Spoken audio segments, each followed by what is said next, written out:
you?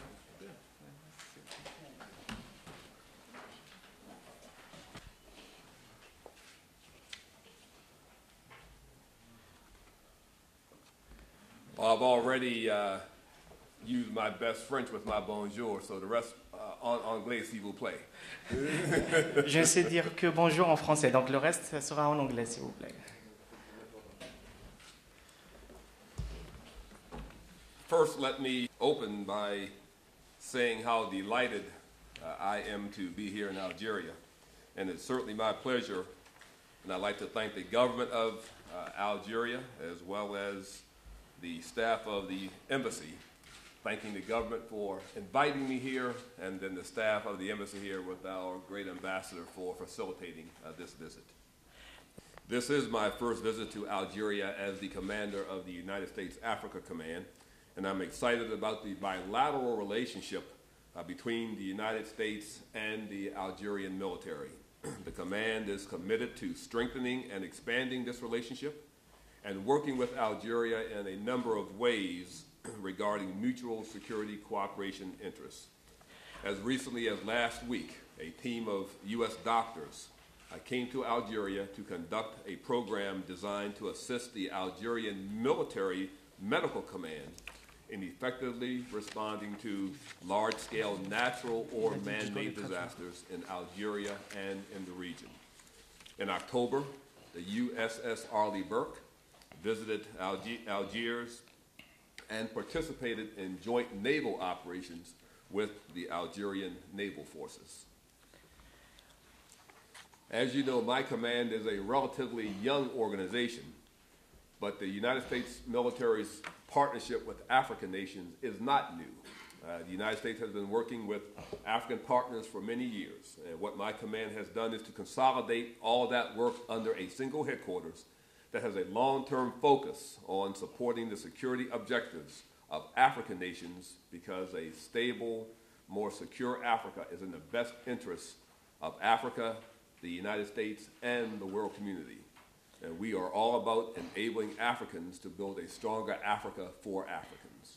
It also includes support to regional organizations that the African Union has established as it looks at having an effect in dealing with security in its regions, specifically through its African standby forces. And so where there are security organizations that the African Union and its regional communities have established, and where they come and ask us for support in increasing the capacity of those organizations through training, through equipping, then we do our best to satisfy those requests given the resources we have available.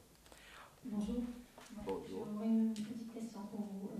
My question concerns the meetings that you've already had with Algerian civil and military officials, and those that you still have to have with other officials. I'm quoting what is written in the statement. It says assistance in areas of mutual interest. So my question is, what are your expectations? What do you expect from Algeria? And also, what were the reactions of Algerian officials when you formulated those requests to them? Well, I'd begin by saying we did not formulate requests. I came here to listen to gain better understanding of the situation from the perspectives of the civilian and military leadership. I have two questions. The first one is, considering that you came to Algeria to listen to Algerian officials, can you give us an overview of whatever Algerians have requested from you? Have they requested anything? And if yes, what did they request? There are lots of speculations out there about Algeria's intention to purchase weapons and aircraft. So have there been any such requests formulated by the Algerian officials? And the second question is the AFRICOM and the United States ready to engage troops in the Sahel region? First, there were no specific requests made to me by anyone who I've met with thus far for materiel or equipment. We talked about our common objectives, our common interests, our common understanding of the threat that's posed by terrorists. And I did not come here with any request to put troops in the Sahel to combat terrorism, and I have no plans to do so. I would say that where there would be a U.S. presence, it would be for the purposes of conducting training, as we would be asked to do, or delivering equipment and training on that equipment, as we would be asked to do, but not involved directly in any counterterrorism efforts. General, just to follow up on that last comment you made, are there any agreements concluded or under discussion for U.S. military personnel to come to the Sahel region for training? Well, we have been in the Sahel for training in the past.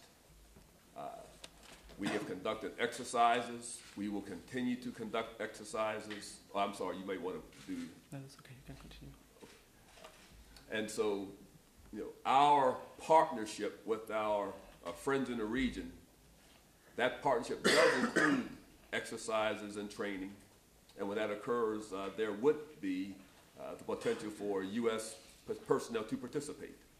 But in a training basis, to come in, train, and then to leave, as we have done in the past. But there are no plans to conduct that type of training or exercises here in Algeria itself. I'm speaking of the Greater Sahel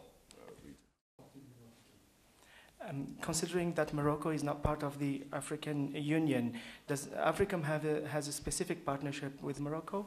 We in the United States value our bilateral relations with many nations. And where we have a relationship, it's a reflection of our United States policy vis-a-vis that nation, and not a specific AFRICOM issue, but where there is a United States relationship with any nation, then we would be a Department of Defense activity that would carry out any military-to-military engagements associated with that bilateral relationship. And we have that with many, many nations.